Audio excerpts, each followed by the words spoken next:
Hello and welcome to another webcast by Select Secure Solutions. This is our May 2022 webcast. And we're going to be focused on what you can do to thwart cyber attacks. And we're going to be going beyond just antivirus, but focus on the endpoint. Now you might think, well, we're using cloud. We log in, we use Microsoft 365, we use Google Workspace. We have other hosted software that we use. We don't really have much on premise, but the reality is we're using a device to connect to them. We're going on a browser. Maybe that's a Chromebook, maybe that's a Windows device, a Mac device, and we think, I'm okay because I'm just using a browser. And so, but what you really have to do is now go beyond the physical device, because yes, that what you're using, a physical device, is an endpoint. But now we need to look at Microsoft 365. Could that be another endpoint? Can someone log into that and access and do things? What about Google Workspace? What about the other cloud access applications? Could they be considered another endpoint? How do you protect them? How do you control who logs on to them? When they log on? From where do they log on? What if there are alerts? Who lets you know? You might think of it this way. In your home, many will no doubt have smoke detectors. Maybe you may even have fire extinguishers. And that smoke detector will let you know if there's maybe gas, carbon monoxide, if there's indication of a potential fire, maybe there's some electrical shortage, anything that will alert you. And that high piercing sound is going to go off. It's going to wake you up. Doesn't matter what time of the day, but you're going to be thankful for that.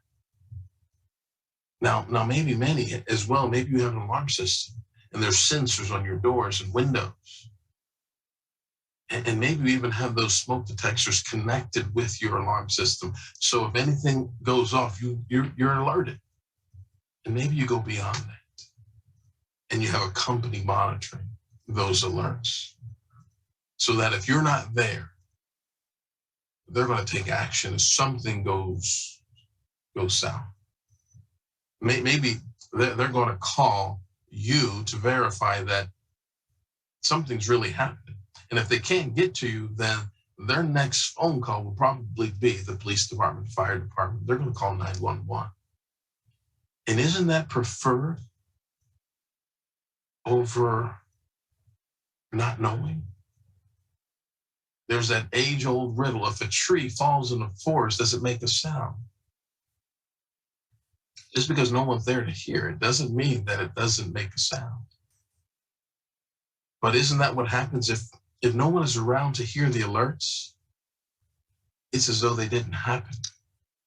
And so that's what we're going to be focusing on in our discussion today, is what we can do. And we're going to find out why that's so important. Because you take a look at this situation, because attacks are happening on a global scale. And there's no discrimination. There may be some that are targeted, but the reality is they're happening. Whether they're targeted or not, they're targeted at people, they're targeted at businesses. And whoever clicks on a link, opens an email, goes to a website watering hole, it doesn't matter. If you get caught in the net, there's going to be consequences. But here's the key. Will someone know it's happening? Or will it be like that proverbial tree falling in the forest? So take a look here at Lincoln College. Now, really some statistics on Lincoln College to show their resiliency. Been around since 1875 is when they got their start. They said they survived both world wars, the Spanish flu and the Great Depression. But then here comes the pandemic. And we know that took a toll on businesses of all sizes. Took its toll on retail, education, healthcare, all of it. And we know many colleges struggle Because now if they weren't already doing online schooling, they needed to pivot, make adjustments. Well, at the end of last year, they had a ransomware attack. Data was encrypted, which now that meant they didn't have access to their institutional data. It's lost. Student records gone. Students could not enroll. All the systems, as it mentions, required for recruitment, retention, fundraising, inoperable. They had no money coming in. So this happened in December 2021, after months of trying to get this mitigated and get back on their feet, get everything back to normal. How much do you think they may have spent in the man hours, technology? So they decided, we just need to pay the ransom. Now $100,000 goes out. On top of what they already spent trying to recover. They couldn't stay open. They couldn't keep the doors open. There's a GoFundMe page that they're trying to raise money to be able just to stay afloat. But any cyber attack, if it's ransomware especially, oh, it's expensive. And just because they may recover, it doesn't mean that it didn't cost. Doesn't mean. And they're going to spend that time months into the future, even if they were able to recover quickly, because now it's, how do you clean everything out, recover every endpoint, every cloud location, and make sure that it's free of any sort of malware. You have to find out how far back did the infection begin. And so that's where it comes down to the endpoints. Where did the infection start? Which one? And if you didn't receive the alerts, did it happen in one day? Or was it like some of the statistics where they say it could have been 90, 180, 280 days, 300 days? And now you have to go back and find out, do your research, do your forensics to find out, when did this incident begin? So Lincoln College is just one example. Now they're going to be going out, taken out by the pandemic and ultimately ransomware that gave them their death blow. So let's talk about the alerting, because we're using computers, and all of these computers come built in with the ability to alert us if something's going on. So we're going to focus on Windows. And so take a look at just some of these alerts that Windows Defender built into the operating system starts bringing up. Here, there's a Cobalt Strike. If you get that on your computer, oh, that's a bad day. Mimikatz, the goal is to steal passwords. And then we have Cobalt Strike again. But at least when you can begin looking at these alerts and seeing when they were coming in and the impact that they were having on the systems. So here's what's interesting. But here these alerts were coming in by Windows Defender. Now, take a look at the time. Take a look at the timestamp. And we're going to take a look at something here. Because sometimes everyone will hear, we'll hear someone say, well, well, we have antivirus, and that's good. But when you look at the timestamp, this is all in UTC, 1801, 346, 1748. What time is that? Let's start with the latter, 1748. That's at 10:48 p.m. Central Standard Time. Now, well, that begins to change things. Are you working? Is someone watching at 10 p.m.? What about 18? You know, that's going to be a little later. 1801. Here now we're looking at almost midnight. Who's Who's watching? Who's catching the alerts at midnight? What about 3:46 UTC? Well, that starts to look around. It's close to getting the day started a little bit after 8, when everyone's, maybe they're sipping their coffee, just getting themselves situated, or maybe your business isn't open till 9. But either way, these things are happening perhaps well after hours. And who's looking at the alerts? Let's take a look at the context of some of them. You begin looking at some of the behavior and the process. If the alerts come up, are you looking at what it is? Where it's coming from? These are all of the things that we need to watch out for. To really know if the alerts are good or bad. And so we might just to get them out the way. At least the offender caught it. It's catching them, and as you can take a look here, it removed. But now, if this is happening, that means someone already has gained access to the computer, and now they're just trying to go further, maybe using Cobalt Strike to keep persistence, so that no matter when you turn your computer off or on, they're still connected. Or maybe Mimikatz, while they're on there, well, how do I steal some passwords? So these are some of the things we want to take note of. Now let's move on.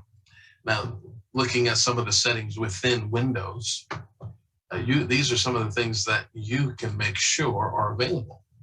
Of course, these for us, they're managed. They're managed through our cloud, through group policy, so that they're on, and we don't want the end user taking them off. And so here's also why it's so important for you to think about this. For individuals that say, well, but we use cloud for things. Could the cloud be exploited? To take a look at the following video here. And we're going to walk through this scenario. Here, let's get a video to play. Now this is using Google Workspace, Google Drive, and which many individuals will do. They'll upload files into it so that it can be shared. And now with this, now we can see maybe they're sharing invoice, sharing a PDF, and you're going to get that shareable link that you're going to send out, and maybe you make it available. It's going to be made available on your website. You're going to send it out via email. But what threat actors are doing is now they're adjusting. They're utilizing this useful skill, this useful tool here, and now they're taking an infected file. But did you notice that had an exe on the end of it? They adjusted the version. Now it still looks like a PDF. But what happens when you try to download it? Well, now they're going to do a test. It's going to get sent out, and you're going to see what happens, because whenever we load a PDF, well, we see an image of it, and we're able to open it up with no problem. Many times even within the browser, and then we decide, well, you know what, I want to download it.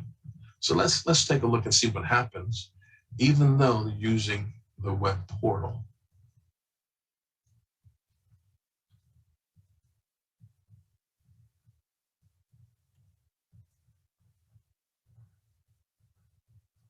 This here demo account.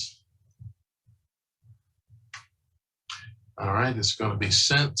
Now we know this was adjusted with the infected version of this PDF, this executable. And so now it's received an email, and maybe you were expecting. But what's happening is that threat actors are also getting access to your cloud endpoint, whether you're Google Workspace or 365. Imagine if they were to do this and infect the version Now that version becomes an imposter. And so here they are, you receive this invoice, maybe that's what you were really expecting. And you go to open it, and guess what? Looks just like any other PDF. But what happens when you download? Notice here in the corner. You see that there? Here we're looking at this executable, and it runs. It's infected. And you open it up, and something could have run out in the background. Did you notice, were there any alerts that came up? Part of that program was to show that it was infected, but there were no alerts or anything that came up. And this can be exploited with any particular file sharing cloud application, where if they're not scanning that, then there could be a problem. So what can be done to stop that? Well, and so think about this as we go back here briefly. Think about how do you protect the cloud here? What we do as well, we have a way of making sure that your cloud environment within Google Workspace, Microsoft 365, where in addition to any of the scanning that it does, now why did Google Workspace not identify that as an infected file? Executable, that shouldn't be there. What if you had the ability to now be alerted if there was anything malicious within your cloud files? Would that be worth it? Absolutely. And so we have the opportunity, we have the ability to be able to scan within those cloud environments as well, to find what's malicious, to make sure that the links that go out are not going to be malicious and go beyond their intended purpose.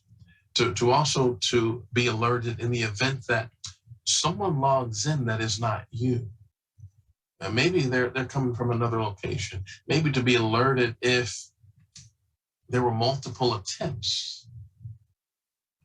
Or what we do have as well, when individuals will be logged in, they're using a shared inbox. We have this in locations, and a user in one area sends an email through the shared inbox, and then hours away, they send it from another location. They said, that's suspicious because that's impossible. There's no way you can be 10 hours away, 5 hours away, or in another country and send from a different IP address. That's suspicious. You need to be alerted about that. You want to look into it. And so now there's an alert, which now would give you the ability to do something about it. Do you have that ability within your cloud endpoints? If you don't, then wouldn't that be worth looking into? Well, now let's take a look at some more alerts. What happens once something happened? Maybe after you clicked on that PDF, because we know email is really a number one vector, whether it's cloud or not. They're sending emails out, impersonating, duping individuals with PDFs and other things. And Emotet, number one way, that's been on the rise lately. So let's take a look at this alert. Now, this is something that we get if something actually gets past antivirus, something that hackers will do. If they actually get on your computer, they will do their best to disable any antivirus that you're running. Now, Now let's take a look at this one. One of the alerts, you can see this one's critical. This endpoint was isolated, meaning it was isolated. There were steps taken to isolate it from the rest of the network in order to prevent any lateral movement, so it doesn't spread to any other computers. And what was the tool? We can see is from Microsoft Defender detected Mimikatz. This is a post-exploitation, meaning someone already made initial access, and now they're deploying another tool to extract passwords, credentials, steal them from the browsers, steal them from the registry. So, and there you can see now there's a recommendation, there's an alert, take action.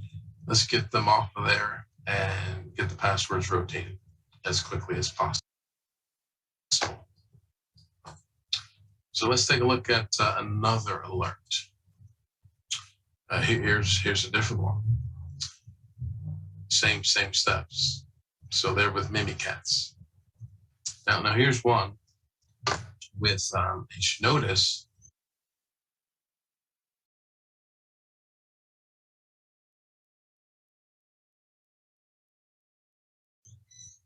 this one's also using Sentinel-1. Now Sentinel-1 is as they call the next gen antivirus, and it has so much in its stack, but it also has Windows Defender.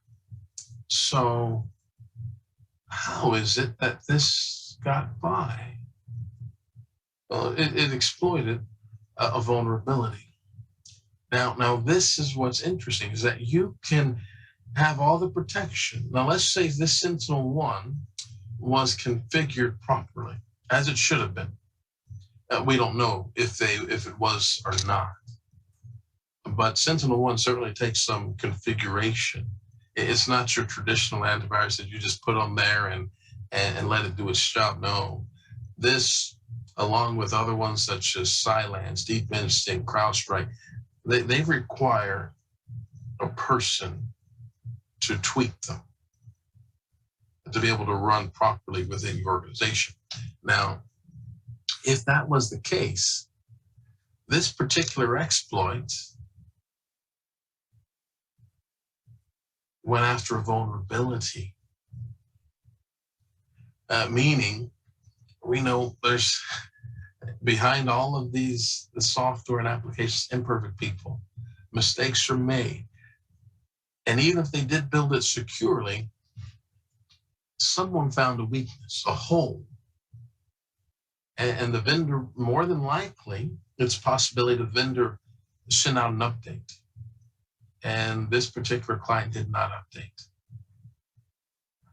So they were able to exploit the vulnerability, to sneak in through the hole under the radar.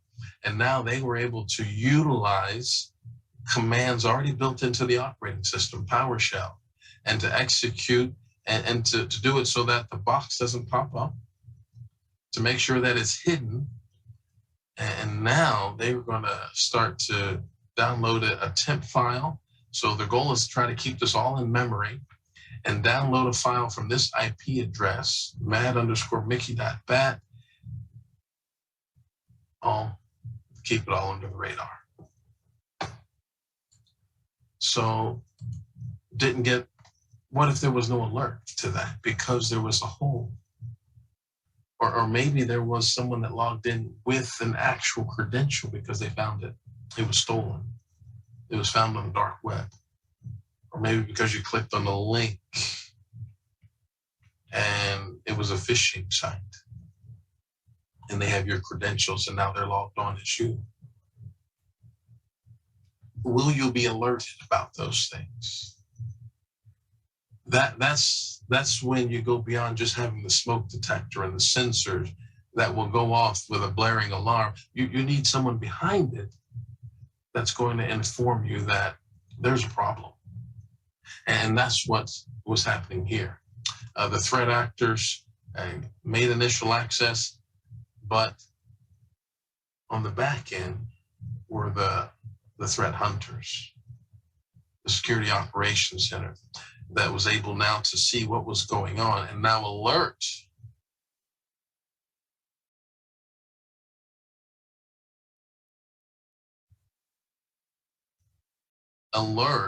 the client via a ticket.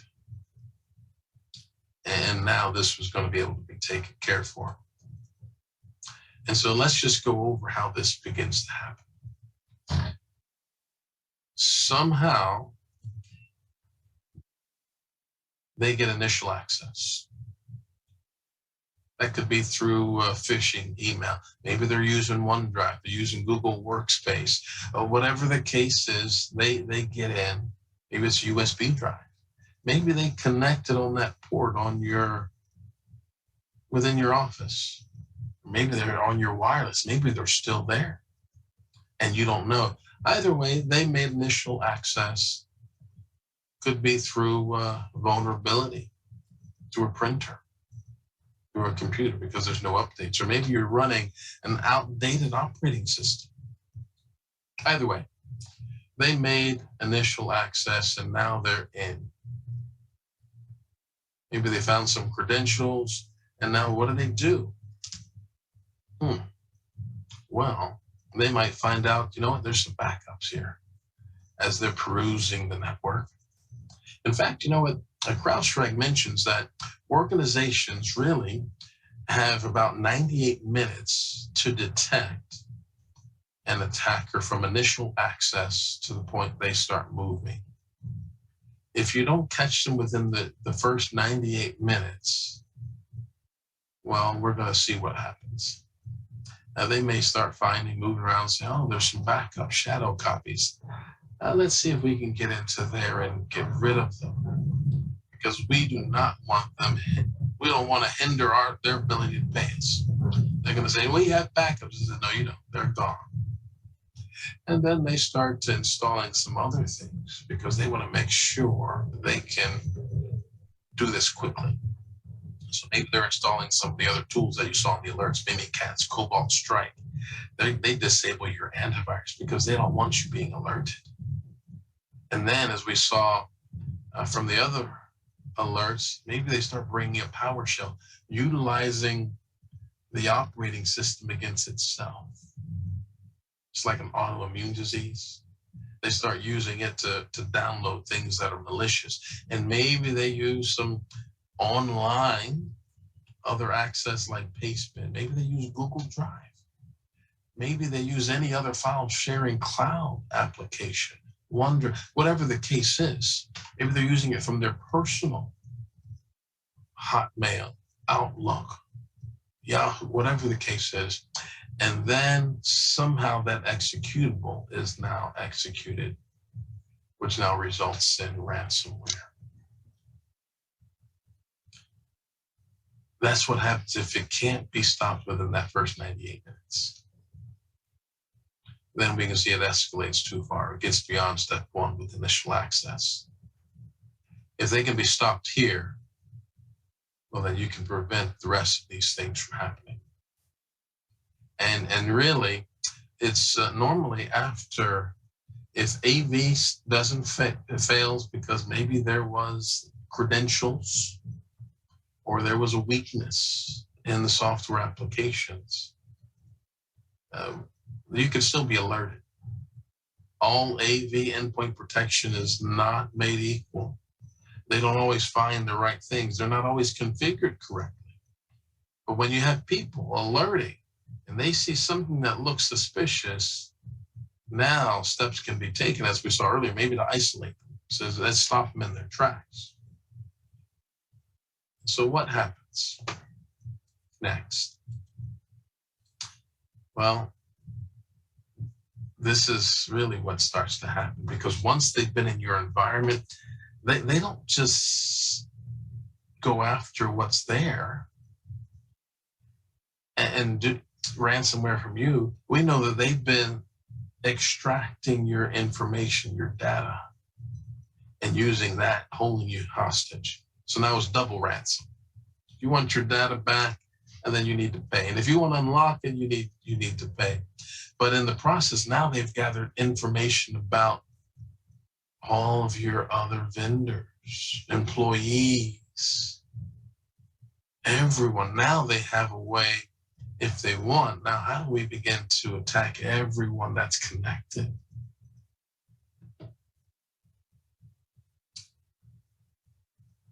Or maybe that's just your company that goes that far. And so now the alerts start coming in, and it starts looking like this. And now they're going everywhere.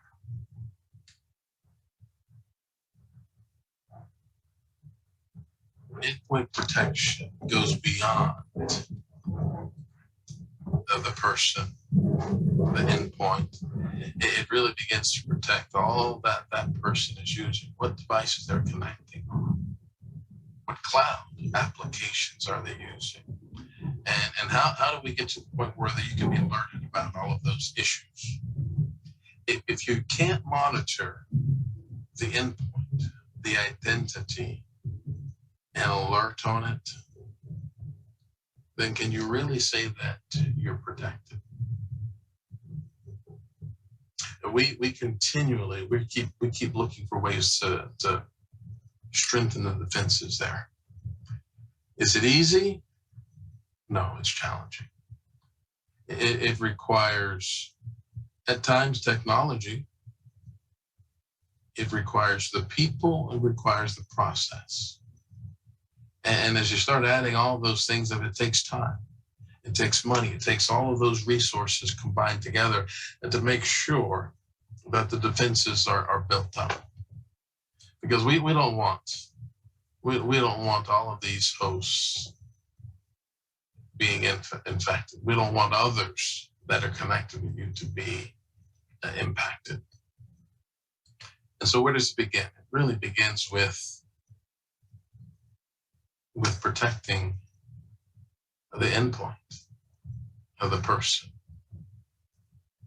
And when you can do that, there's other steps that you can begin to take, such as removing admin access, keeping it patched so they're not finding holes to be put in there, going beyond the antivirus. Now there's endpoint detection and response, and then you begin to put all these pieces together to where now you're protecting. There's encryption, there's firewall settings, there's multi-factor authentication, there's doing your part with the operating system to patch the holes. And this is only the beginning.